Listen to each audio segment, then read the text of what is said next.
Ir septembris, un mēs atkal Saldū atzīmējam Saldus garšu festivālu noslēgumu. Un ik gadu festivālu noslēdzam ar patiesi iespaidīgu un grandiozu pasākumu. Šogad tā ir šī skaistā izgaismotā pastaiga Cieceres upes krastos.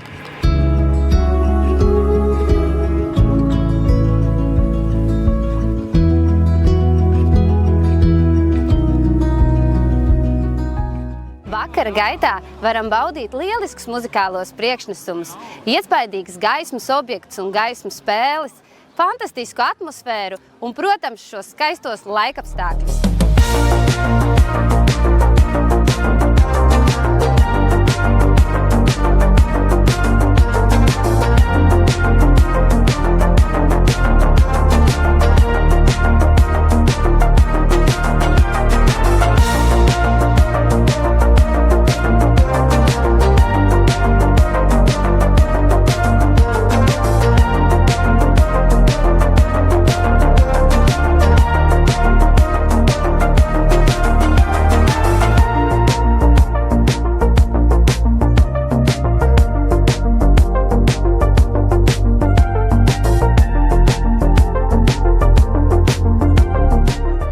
Paldies visiem, kas šovakar ieradušies, un tiekamies nākamgad septembrī!